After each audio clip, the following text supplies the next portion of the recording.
No ar, mais um episódio do podcast Mineral. Aqui, o assunto é mineração. Apoio IBGM, Instituto Brasileiro de Gemas e Metais Preciosos. Camisbra, Centro de Apoio da Mineração Sustentável. FECOMIN, Federação das Cooperativas de Mineração de Mato Grosso. Fomentas Mining Company. E Expo Minério 2025. Exposição, Congresso e Negócios, de 26 a 28 de novembro, em Cuiabá. Olá, amigos. Começamos agora mais uma edição do Podcast Mineral.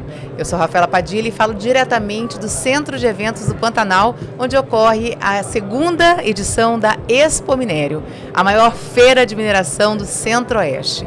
E hoje o assunto é bastante interessante. Nós vamos falar sobre tributação na mineração. E para isso nós temos como convidado o professor Leonardo Gandara, que é advogado e gerente da Equinox Gold. Seja bem-vindo, Leonardo. Muito obrigado. Vamos começar falando sobre o nosso tema principal. Quais são os impostos incidentes na mineração? Assim, porque as pessoas acham que mineração é uma atividade que paga pouco imposto. Assim, primeiro agradecer pelo convite, né, de estar aqui na Expo Minério. É muito interessante e quando a gente imagina a mineração, né, a gente remete a, por exemplo, o Mato Grosso não é um estado que a gente automaticamente vem na nossa mente quando a gente conecta com a questão da mineração. A gente imagina o Pará, a gente imagina Minas Gerais. Minas Gerais, seu estado de origem. Meu estado de origem, inclusive, né? E o estado, inclusive, tem mina no seu próprio nome, né? Mas a gente nunca fala, pô, e o Mato Grosso? O Mato Grosso tem, historicamente, uma participação muito importante na mineração brasileira, porque lá no século, virada do 16 para o 17, né, quando os colonizadores, né, e os bandeirantes paulistas começam a tentar penetrar pelo território brasileiro para descobrir minerais preciosos, né, alguns minerais que valessem a pena lavrar, eles foram para o lado do que hoje a gente chama de Minas Gerais, mas ao mesmo tempo vieram para o lado do Mato Grosso. Isso aqui é interessante, né? Onde hoje a gente está, Cuiabá, foi historicamente um lugar vinculado à mineração. Nós somos resultado da mineração, né? Olha que os bandeirantes vieram atrás de ouro e resultaram na cidade. Então isso é muito importante, né?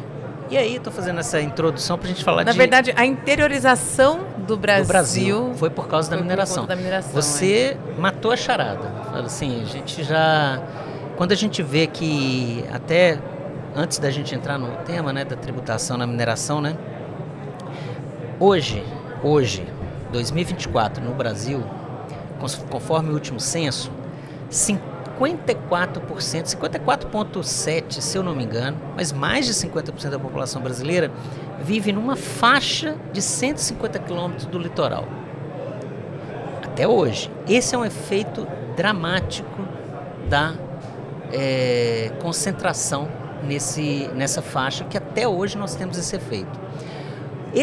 Essa outra parcela que ultrapassa esses 150 quilômetros do litoral, se a gente tem hoje a ocupação do território brasileiro, óbvio que vão ter outros motivos, mas um dos grandes motivos que permitiu essa interiorização do Brasil foi a mineração, como você bem falou. A mineração que deu origem ao que a gente chama de Minas Gerais, de Goiás, do Mato Grosso, não é mesmo? Então isso é muito importante. E aí, a tributação da mineração é um tema interessante, porque a mineração ela é uma atividade como outra qualquer, econômica, não é? Com mais estigmas do que outras atividades. Muitos estigmas. E não estou aqui usar uma expressão moderna, né? Não estou aqui querendo passar o pano, né? Usar a expressão passar o pano para a mineração. É uma atividade que, como qualquer outra atividade, tem que ser responsável. E nós estamos partindo mesmo essa premissa é básica. Né? E aí, o que acontece? A tributação, que é a sua pergunta, a gente tem que olhar ela numa perspectiva para a mineração um pouco mais ampla. O que eu estou querendo dizer com isso? Eu vou separar aqui a tributação na mineração nessa perspectiva mais ampla, no sentido assim, de 4 mecanismos, vamos chamar desse jeito. Tá? O primeiro, mais óbvio, é a tributação, vamos chamar de ordinária ou convencional, que todo mundo está sujeito. uma entidade financeira, uma empresa de aviação, uma empresa siderúrgica, todo mundo vai estar sujeito. O agronegócio vai estar sujeito, né? Que até o imposto de renda, contribuição social, no caso dos federais, né? Imposto de importação, no caso dos estaduais, ICMS, TCMD, enfim, todas as tributações. ISSQN, que é imposto municipal. Aí a gente seria no municipal ISS, né? Tudo isso, o ITR, no caso do federal, essa tributação que todo mundo no Brasil, independente de qual atividade você faz, Tem que pagar. Tem que pagar. A mineração está lá também. E aí, ampliando um pouco essa perspectiva, aí a gente vai ter a compensação financeira pela exploração mineral, a CEFEM. Que são os royalties da mineração. Exatamente, são os royalties da mineração, que não podem ser confundidos. Eu estou chamando na tributação numa perspectiva mais ampla, mas a rigor, a CEFEM não é um tributo. É uma compensação. É uma compensação. Então ela tem outro regime jurídico. Mas a gente trabalha porque ela usa muitos conceitos oriundos do direito tributário. Só para explicar o que é compensação, é assim, você vai lá, extrai o minério de um município e causa um dano. E a CEFEM vem com o intuito de compensar o dano causado pela mineração, é isso? Ótima pergunta. Não. Não? Não. Olha que interessante. Qual que é o conceito de CEFEM? O conceito da CEFEM não é reparar um dano, compensar um dano. Né? O conceito da CEFEM, a despeito de muita gente falar dessa forma, tá? Mas ela não é compensar, é compensar pela utilização de um recurso da União. O recurso mineral pertence, no sistema de dominialidade brasileiro, pertence à União. Subsolo. A gente fala subsolo, na verdade, todos os recursos minerais. E fala lá, recursos minerais pertencem à União, inclusive os do subsolo. Se eu falo inclusive os do subsolo, todos pertencem. Exato. E aí o que acontece? O royalty, ele significa compensar por essa utilização, essa apropriação de um recurso que é da União. E vai distribuir para os municípios, para os estados, até municípios que não têm a extração, mas que sofrem, são afetados. São afetados pela atividade de mineração, eles também têm direito a receber uma parcela. Majoritariamente vai para o município onde ocorre, 60%. Né? E aí, a gente tem a CEFEM, é isso, a compensação, não tem conexão com impacto ou dano. É simplesmente, olha, eu estou usando um recurso que é da União. Eu tenho que compensar, eu tenho que pagar por utilizar um recurso que não é meu. O minerador, ele não detém o recurso mineral. Mas, na verdade, é porque quando você fala em compensar algo que é da União, você subentende-se que teria que recompensar a União. E não, você faz a compensação para o município onde ocorre a extração. Exato. A operação. Exatamente. Aí a gente vai ter uma terceira perspectiva, que são as taxas de fiscalização. Por que eu separo ela nessa perspectiva? Porque elas são relativamente recentes. Elas nascem no ano de 2011, 2012, com 3 taxas dos estados de Minas Gerais, Amapá e Pará. Mas o Mato Grosso também tem. A nossa é recente. Na verdade, não é tão recente, mas o julgamento dela é recente. A discussão dela judicial é recente. Recente assim, a decisão judicial. A de Minas Gerais, que é o grande, vamos chamar assim, eu não gosto de falar muito de juridiquês, mas assim, é o leading case, é o caso que, digamos assim, virou o paradigma. Ele é de 2022, 2021, 2022. Ou seja, uma discussão que tomou aí seus 10 anos, né? Idas e vindas e tal. Então ela é muito importante, porque ela é relativamente recente. Né, impacta a atividade de mineração. Eu lembro que quando houve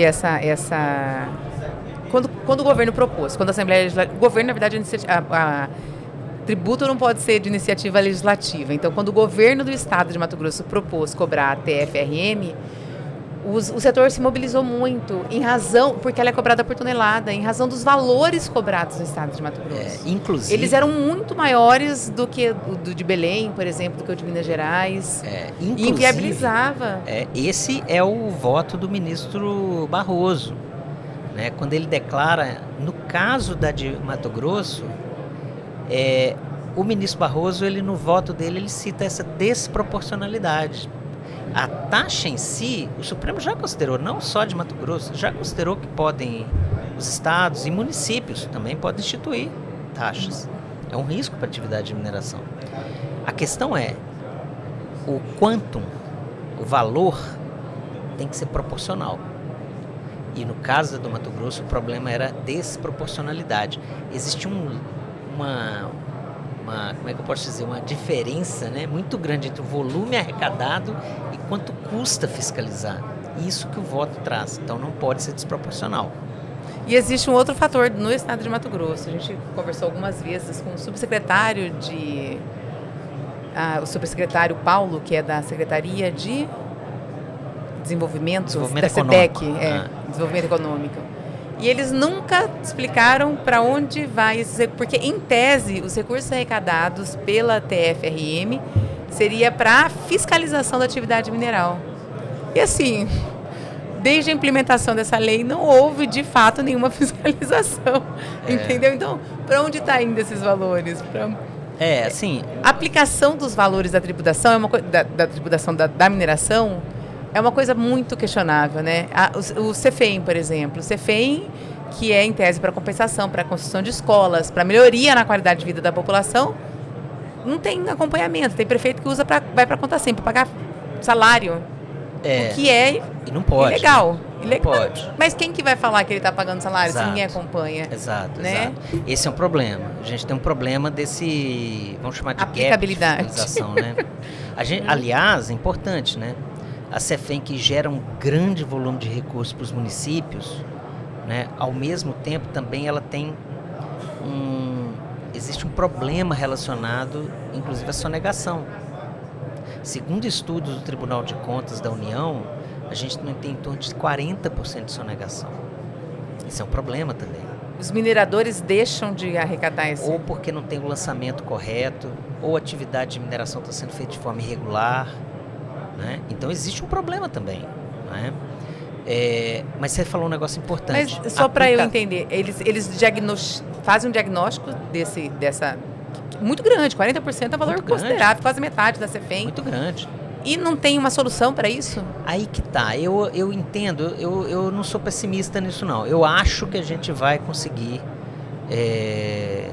não é de hoje para amanhã, não é no curto prazo, mas a gente já vê movimentos de, vamos chamar de fortalecimento da Agência Nacional de Mineração. Por exemplo, existe um concurso que já foi anunciado, a gente está pendente do edital ser publicado, né, para contratação de servidores para a ANM. A ANM ela é o órgão fiscalizador, regulador e gestor da atividade de mineração no Brasil, mas ao mesmo tempo ela padece de vamos chamar de um sucateamento, e não é de um ou outro governo, é histórico esse sucateamento, né? E agora, olhando pelo lado positivo, copo meio cheio, né? A gente tem essa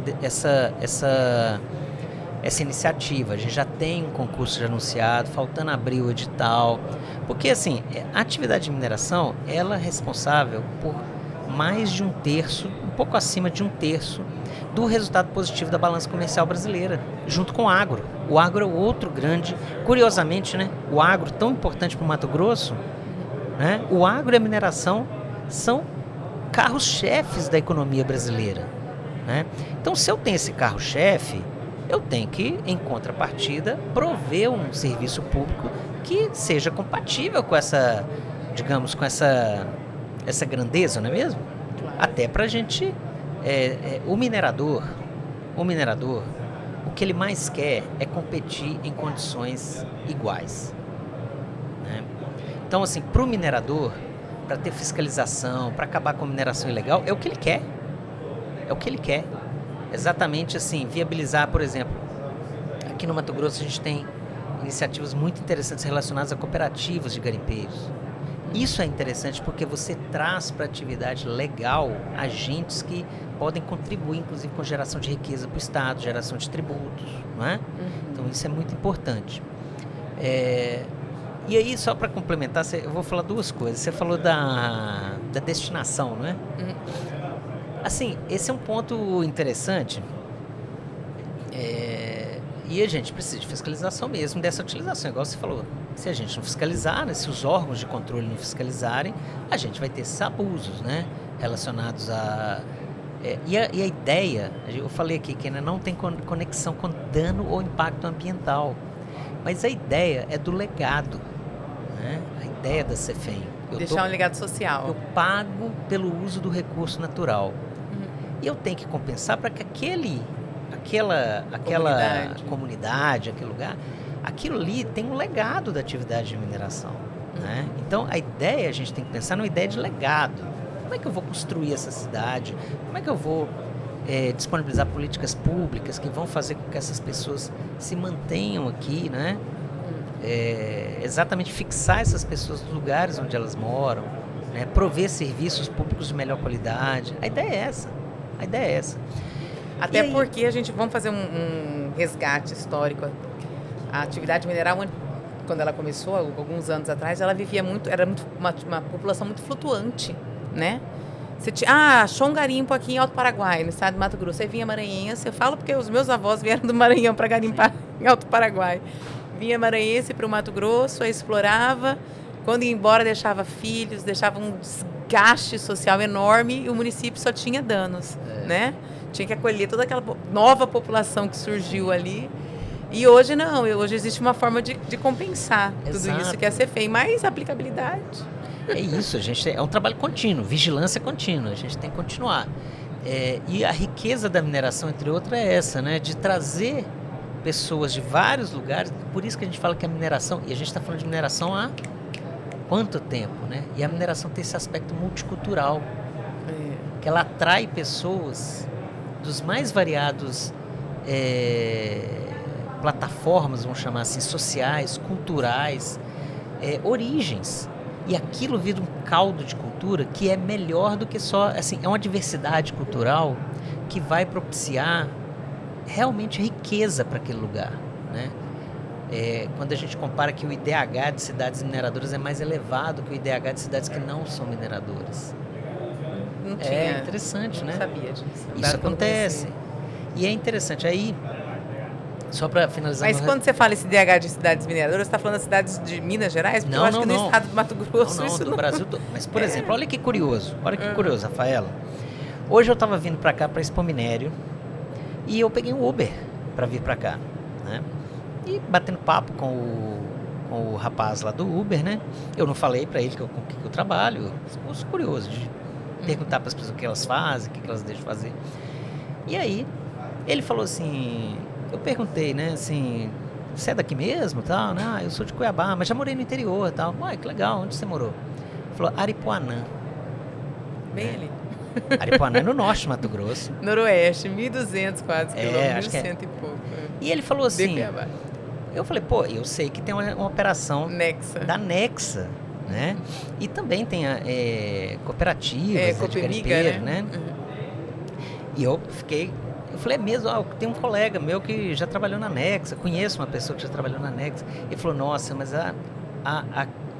ele falou assim, eu trabalhei lá, o cara do Uber, né? Ele falou assim, eu trabalhei na cidade, eu trabalhei no comércio, né?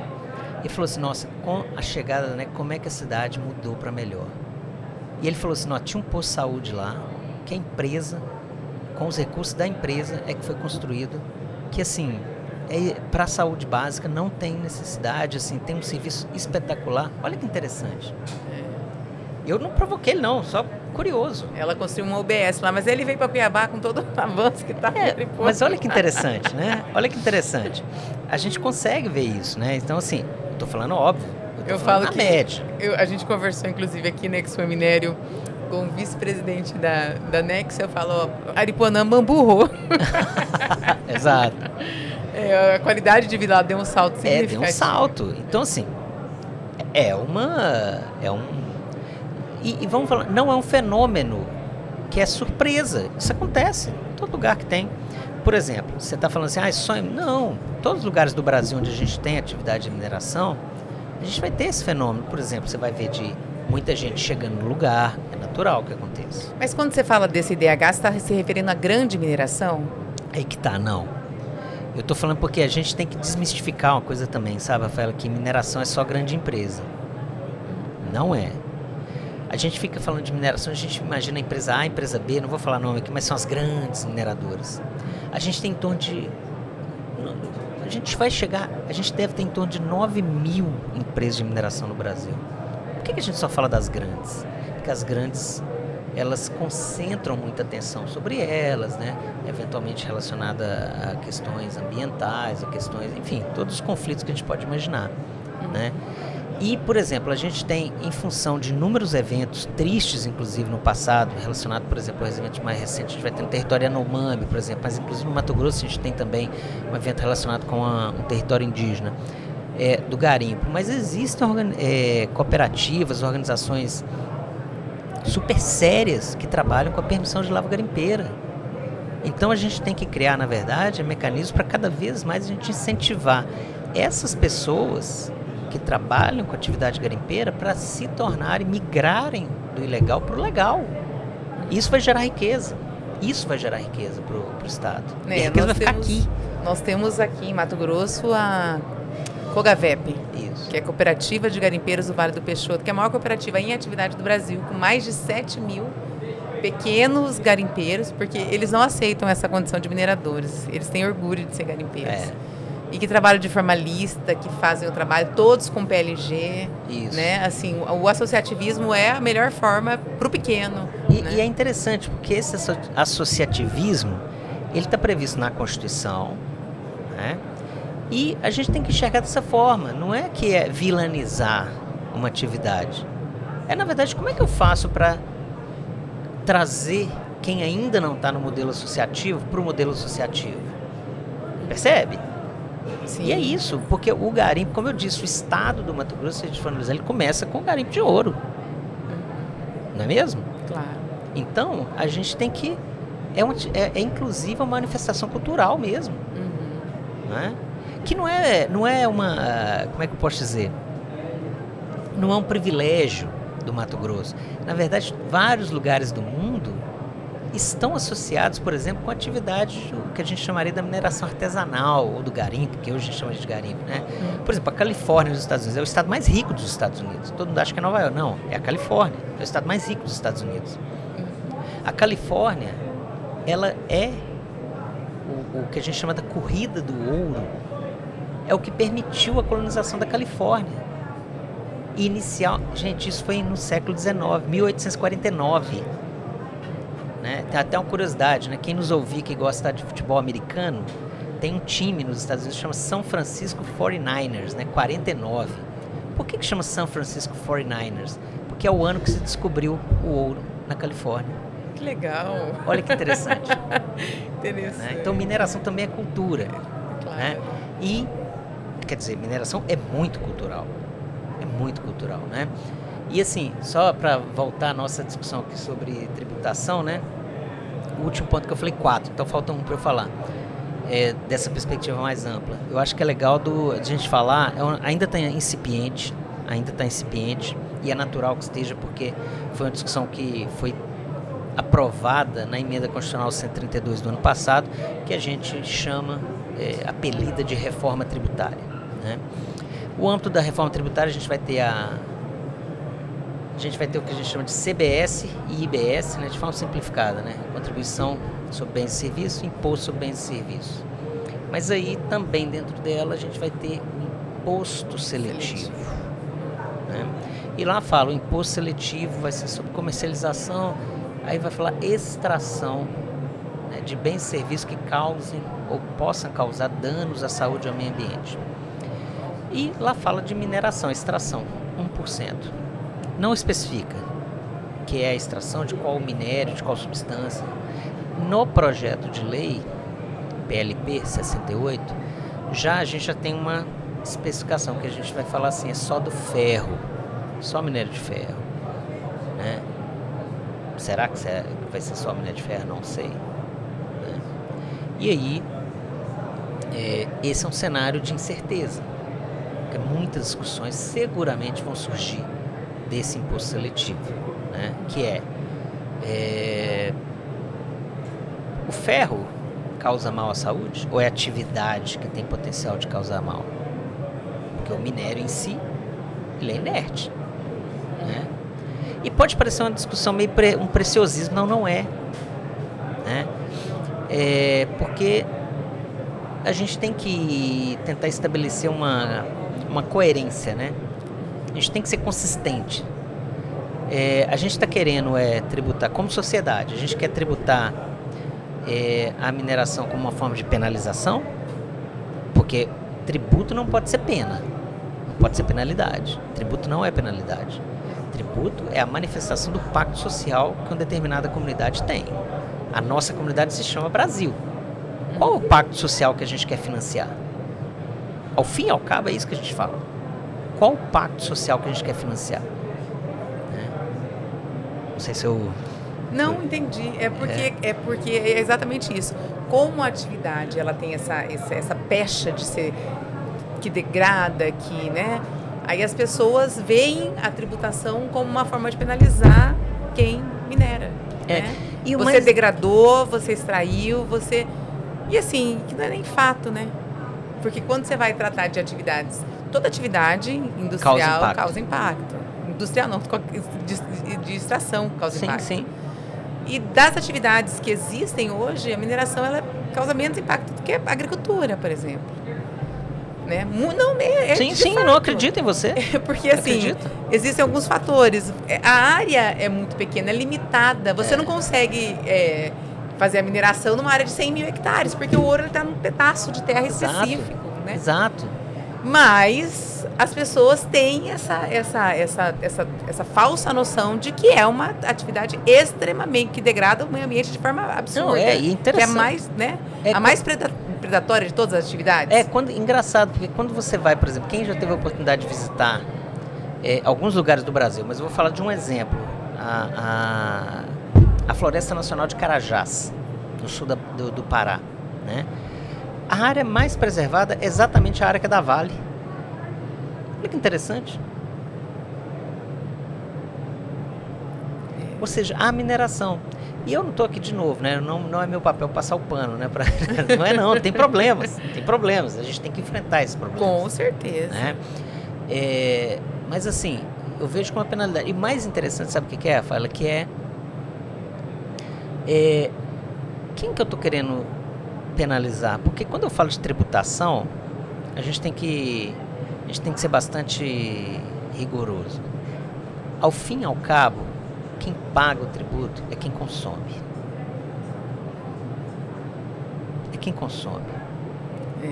Né? O minerador...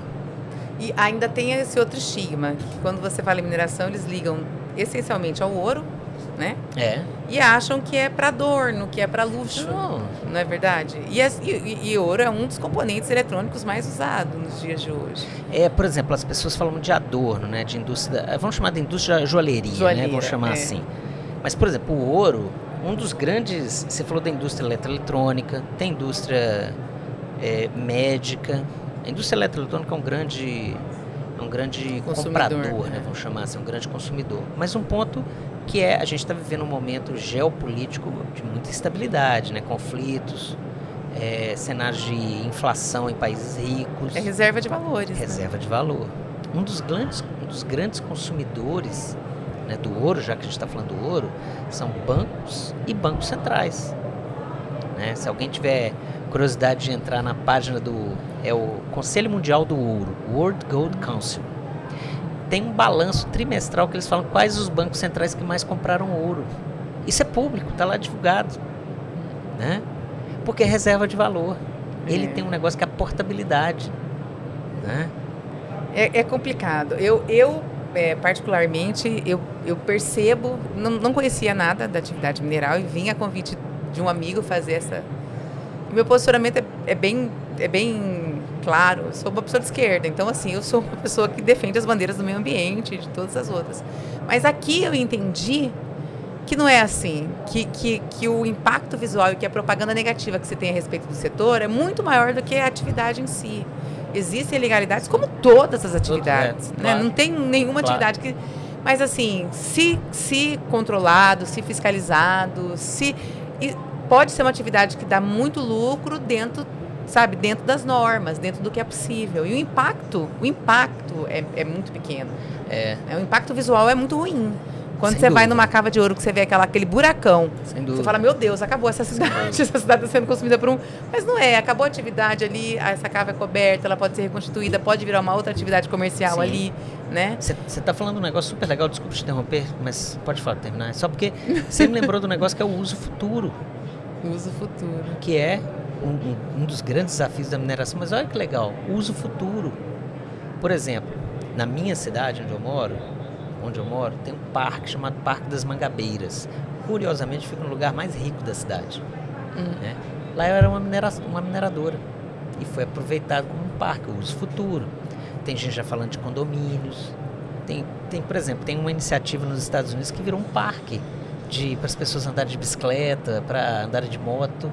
Uma mina que já não foi exaurida. Eu estou citando só um exemplo. Na China tem vários outros exemplos. A Alemanha tem exemplo. Norte da França tem vários outros exemplos. Vários exemplos no mundo todo. Né? Mas olha só que interessante. Né? Eu penso que falta muita comunicação. Falta explicação. As pessoas precisam conhecer o que de fato é mineração e acabar com esse preconceito. Porque o conceito que eles têm de mineração é um conceito muito antigo. É um conceito muito predatório. Sim. E não é isso, né? A atividade hoje está envolta em tecnologia e tudo que pode minimizar. E a gente falou, o Brasil, a interiorização foi graças à mineração. E as pessoas esqueceram disso, do valor que essa atividade tem. Inclusive, né? Cultural, igual a gente falou, né? Exatamente. E eu acho assim, a partir do que você falou, eu acho que é legal assim. Eu acho que a gente primeiro tem que também pensar mineração responsável, sustentável.